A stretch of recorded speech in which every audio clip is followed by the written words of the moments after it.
네, 안녕하십니까. 오늘은 10월 18일 금요일입니다. 기도로 먼저 시작하도록 하겠습니다. 하나님 아버지, 저희를 이렇게 예배 자리에 모이게 해주셔서 감사합니다. 하나님, 저희가 오늘부터는 갈라디아서를 묵상하며 하나님께 나아갈 예정입니다. 하나님, 저희가 이렇게 하나님의 말씀을 묵상하고 하나님께 예배를 드리고 찬송을 부르며 하나님께 기도로 나아갈 때에 하나님 저희와 함께하여 주시옵소서.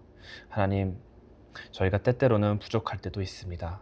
때때로는 하나님을 버리고 우상을 섬기고 저희가 원하는 길로 나아가길 원할 때도 있습니다.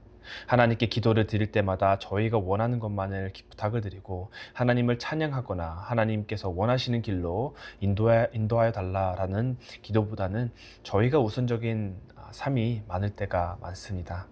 하나님, 저희를 용서하여 주시옵소서. 그리고 저희가 이렇게 예배를 통해서 하나님의 말씀을 묵상함으로 인해서 하나님, 저희의 마음이 새롭게 되어서 온전히 다시 한번 하나님께로 나아가며 하나님의 왕국을 위해서, 하나님의 나라를 위해서, 예수님의 복음을 위해서 살 수 있는 그러한 삶을 살 수 있도록 인도하여 주시옵소서. 다 함께 예배를 드릴 때에 하나님, 저희에게 은혜를 내려주시옵시고 감사드리며 이 모든 말씀 예수님의 이름으로 기도드렸습니다. 아멘.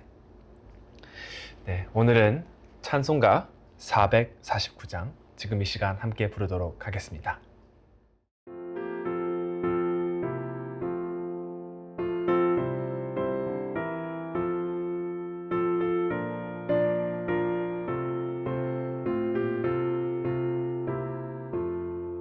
예수 따라가며 복음 순종하며 우리 행할 길 원하겠네.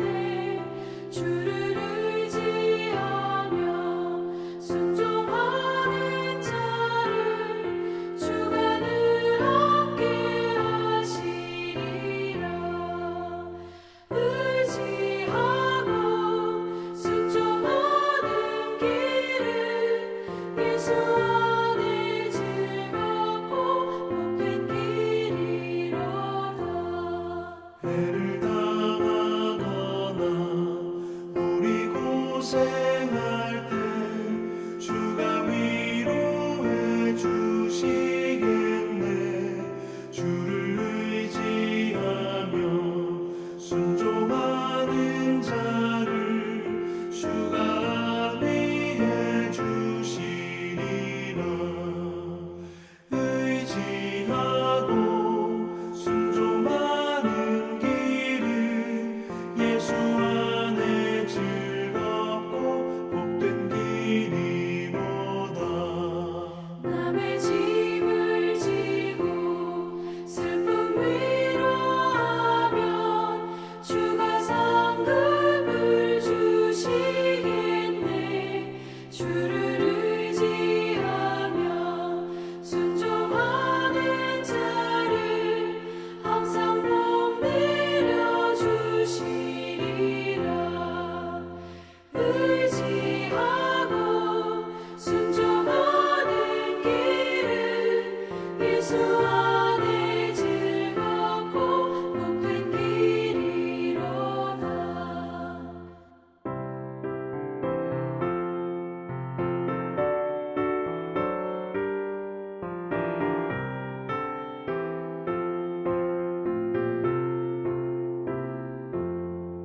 우리 받은 것을 주께 다 드리며 우리 기쁨이 넘치겠네. 주를 의지하며 순종하는 자를 은혜 풍성케 하시리라. 의지하고 순종하는 길은 예수 안에 즐겁고 복된 길이로다. 주를 힘입어서 말씀 잘 배우고 주를 모시고 살아가세. 주를 의지하며 항상 순종하며 주가 사랑해 주시리라.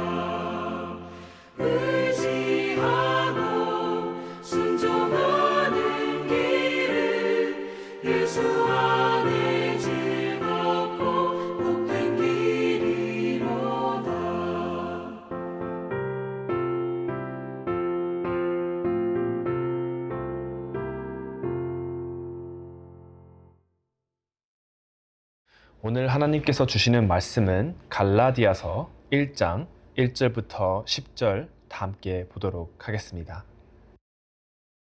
사람들에게서 난 것이 아니요 사람으로 말미암은 것도 아니요 오직 예수 그리스도와 그를 죽은 자 가운데서 살리신 하나님 아버지로 말미암아 사도된 바울은 함께 있는 모든 형제와 더불어 갈라디아 여러 교회들에게 우리 하나님 아버지와 주 예수 그리스도로부터 은혜와 평강이 있기를 원하노라. 그리스도께서 하나님 곧 우리 아버지의 뜻을 따라 이 악한 세대에서 우리를 건지시려고 우리 죄를 대속하기 위하여 자기 몸을 주셨으니 영광이 그에게 세세토록 있을지어다. 아멘. 그리스도의 은혜로 너희를 부르신 이를 이같이 속히 떠나 다른 복음을 따르는 것을 내가 이상하게 여기노라. 다른 복음은 없나니 다만 어떤 사람들이 너희를 교린하여 그리스도의 복음을 변하게 하려 함이라. 그러나 우리나 혹은 하늘로부터 온 천사라도 우리가 너희에게 전한 복음 외에 다른 복음을 전하면 저주를 받을지어다. 우리가 전에 말하였거니와 내가 지금 다시 말하노니 만일 누구든지 너희가 받은 것 외에 다른 복음을 전하면 저주를 받을지어다. 이제 내가 사람들에게 좋게 하랴, 하나님께 좋게 하랴, 사람들에게 기쁨을 구하랴. 내가 지금까지 사람들의 기쁨을 구하였다면 그리스도의 종이 아니니라. 아멘. 오늘부터 우리는 이제 새로운 서신을 하나 볼 건데요. 바로 갈라디아서입니다. 자, 초대교회 땐 복음이 전파되고 기독교가 생겨나기 시작하면서 많은 제도의 초기 발전 단계와 마찬가지로 많은 혼란과 논쟁이 있었지요.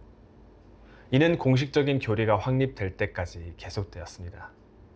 그리고 바울이 복음을 전한 이 갈라디아에 있는 교회들 또한 예외는 아니었습니다.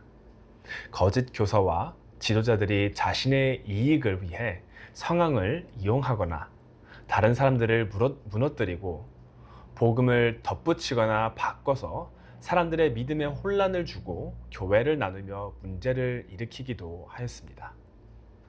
갈라디아서는 바울이 갈라디아 교회들을 혼란스럽게 하고 잠재적으로 그들을 타락으로 이끌 수 있는 문제들을 해결하기 위해 바울이 쓴 서신입니다. 갈라디아 교회가 직면하고 있던 문제는 무엇이었을까요?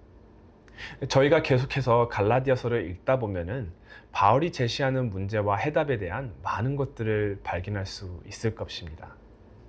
그러나 오늘 이 서신에서 저희가 발견할 수 있는 것이 몇 가지 있는데요. 먼저 첫 구절에서부터 어떤 문제가 있었는지 저희는 발견할 수 있습니다. 바로 1절부터 바울이 다른 교회에 보낸 서신들과는 조금 다르게 자신을 소개하고 있음을 알 수 있습니다. 1절에 이렇게 말씀을 하십니다.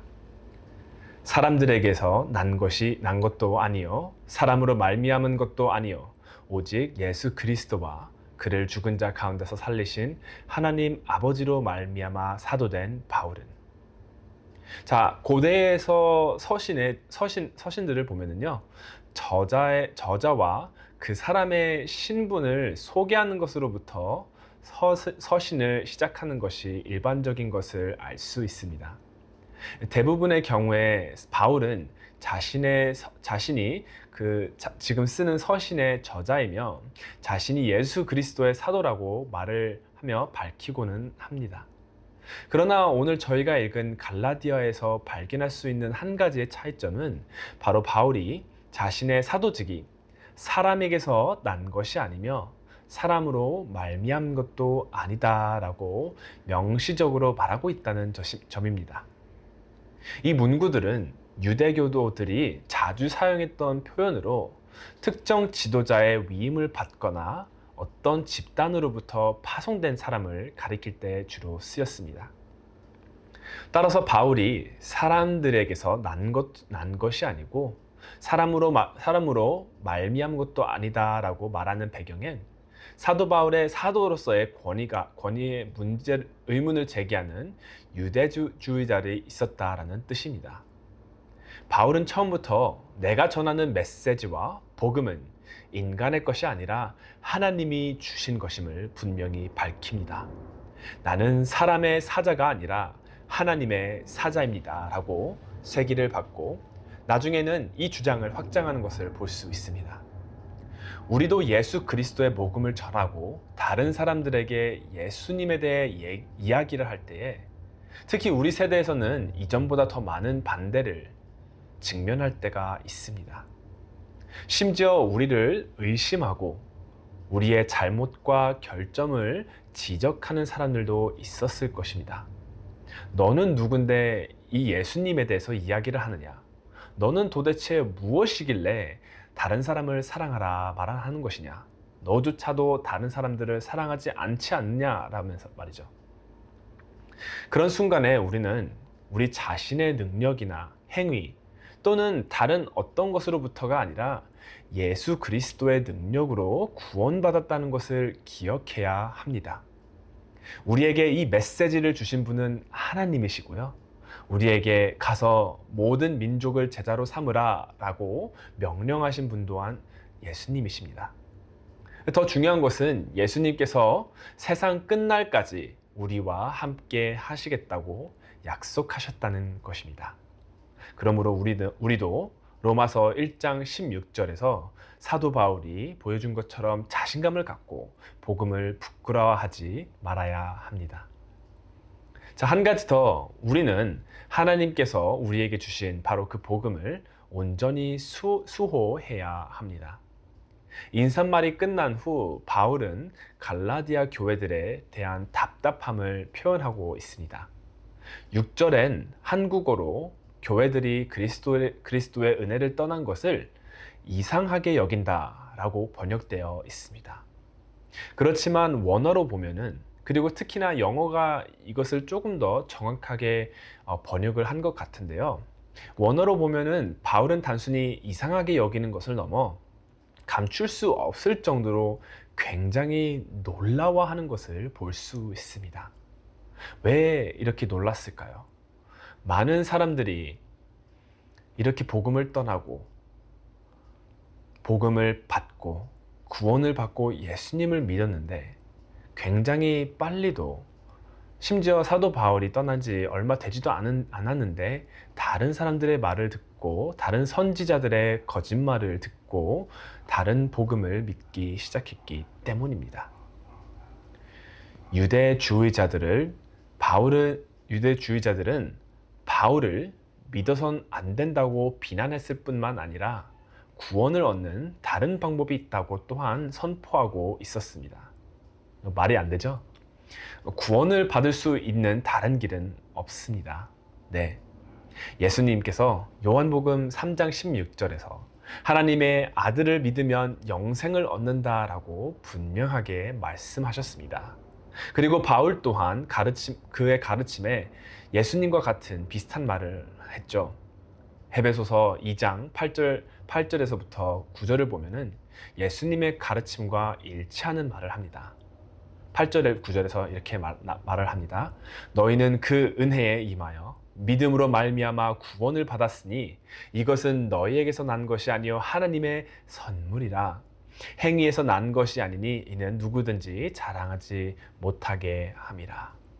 즉 바울이 전한 복음은 사실 구원의 길인 올바른 복음인 것을 저희는 알 수 있습니다. 그렇다면은 이 사도 바울이 전한 것과 반대되는 그러한 다른 복음을 믿는 이 성도님들이 당연히 잘못된 것이겠죠. 이 어떠한 다른 복음인지는 저희가 계속해서 갈라디아서를 읽으면서 더욱더 알게 될 것입니다. 이런 이유로 하나님은 바울을 통해 갈라디아의 사람들에게 바울을 통해 서신을 보냈죠.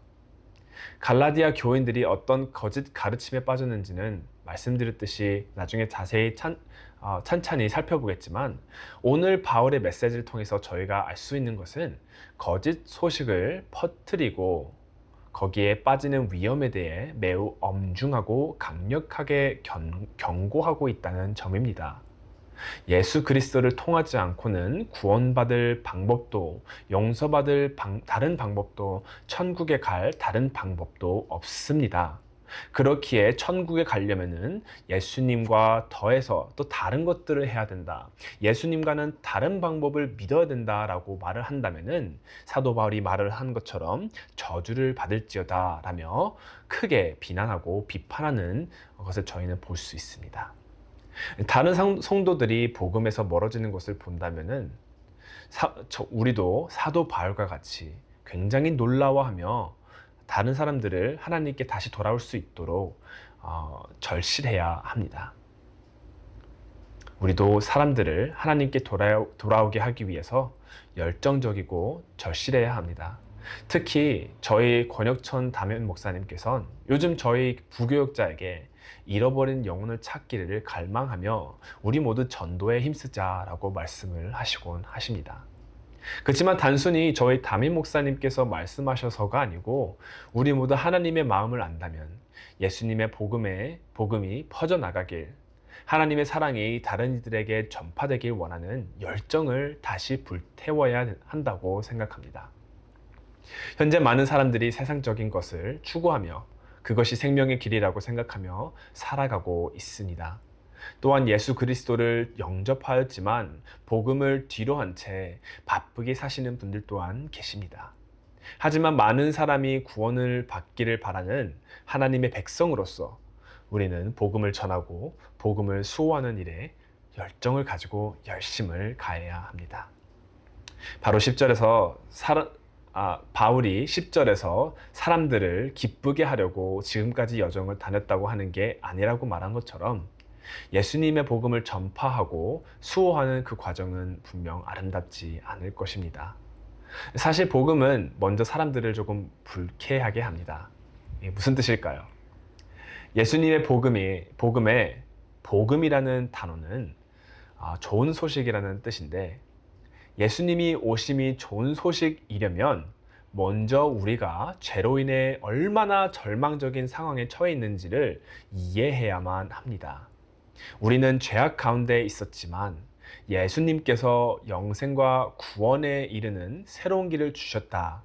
바로 이것이 좋은 소식입니다. 그리고 이 이야기의 첫 부분, 우리가 사악하고 죄가 많고 끔찍하며 지옥을 향해 걷고 있다는 이야기를 과연 누가 듣고 싶어 할까요? 옛날엔 지옥에 간다고 하면은 겁을 먹으면서도 복음을 듣는 사람도 있었겠지만 요즘 세상에서 너는 지옥 간다, 예수님을 안 믿으면은 너는 천국에 갈 수 없다, 너는 죄인이다 라고 하면은 글쎄요, 겁을 먹는 사람들보다 반발이 더 심한 세상이죠. 하지만 이렇게 반발이 심하고 복음을 전하는 데 있어서 쉽지 않고 하나님 그리고 예수님에 대해서 조금이라도 말을 하려면은 비판을 받는 세상일지라도 우리는 계속해서 진실을 말하고 담대해야 합니다. 하나님이 우리와 함께 하시고 예수님이 우리와 함께 하시겠다고 약속하셨습니다. 우리 자신의 동기나 욕망으로 이 여정을 걷는 것이 아니라 우리 주님이시자 구세주께서 우리를 부르셨기 때문에 움직여야 합니다. 오늘 저는 우리 모두가 용기를 내어 주변 사람들에게 예수님에 대한 이야기를 할 수 있기를 기도할 것입니다. 또한 저 또한 글쎄요, 쉽지 않겠지만 제가 만나는 다른 사람들 중 누군가에게 복음을 한번 전해보고 전하기가 쉽지 않다라고 한다면은 적어도 저의 간증에 대해서 잠깐이라도 또는 예수님에 대해서 이야기를 할 수 있도록 이야기를 끌어내보면 어떨까 하고 생각도 합니다. 말씀드렸듯이 이거는 정말 쉽지 않을 것이고 많은 용기가 필요할 것입니다. 어떠한 분들은 정말로 예수님에 대해서 정말로 열정적이기 때문에 쉬울 수도 있겠지만 많은 분들은 쉽지 않을 수도 있을 것입니다. 하지만 하나님께서 우리 편이시니 안심하시고 또 여러분이 전하는 메시지 또한 여러분 자신에게서 나오는 것이 아니라 하나님께서 주시는 것임을 알고 우리 모두 예수님의 사랑을, 복음을 전파할 수 있기를 기도합니다. 기도하겠습니다. 하나님 감사합니다. 저희를 다시 한번 이 길로 이끌어 주셔서 감사합니다. 하나님께서 주시는 이 복음, 하나님께서 주신 예수님에 대한 이 사랑과 그리고 십자가, 저희의 구원, 이 모든 것은 저희로부터, 사람으로부터 나온 것이 아님임을 믿습니다. 하나님 감사합니다. 하나님께서 주신 이 말씀을 저희에게 다른 사람들에게 전파하라고 명령을 주셨지만, 하나님, 저희는 가끔가다 두려워할 때가 있습니다. 저희 또한 사람인지라, 죄인인지라 사람을 기뻐하게 하고 싶고, 저희 또한 편하고 싶어 하기에 하나님의 복음을 전파하게 된다면은 반발이 있을 수도 있고 비판이 있을 수도 있어 저희 자신이 부끄러워질까 봐 겁을 내는 경향도 있습니다. 그렇지만 하나님께서 주신 이 말씀이 저희에게서 나온 것이 아니고 하나님께서로부터 나온 것임을 알게 하시고, 또한 저희가 하나님의 말씀을 전할 때에, 예수님의 복음을 다른 이에게 전할 때 하나님의 영이 저희와 함께 하시고 저에게 힘이 되줄 것임을 굳게 믿으며 나아갈 수 있도록 허락하여 주시옵소서. 하나님, 저희에게도 하나님과 같은 마음을 주시옵소서. 저희에게도 하나님의 나라와 하나님의 왕국을 위한 그러한 꿈을 주시고 비전을 주셔서 저희 또한 선교와 전도를 위해 힘을 쓸 수 있도록 인도하여 주시옵소서. 하나님, 또한 지금 현재 이 시간 많은 분들이 기도 제목이 있을 줄로 믿습니다. 하나님, 그들의 기도 또한 들어주시옵소서. 하나님께서 그들의 기도를 들어주시고 하나님께서 함께 하신다는 것을 일깨워 주시옵소서. 그러므로 인해 저희 모든 성도님들 또한 하나님께서 함께 하심으로 인해 그 삶을 다른 이들에게 간증으로써 나타내며 하나님께 다른 이들을 인도할 수 있도록 또한 허락하여 주시옵소서. 감사드리며 이 모든 말씀 예수님의 이름으로 기도드렸습니다. 아멘.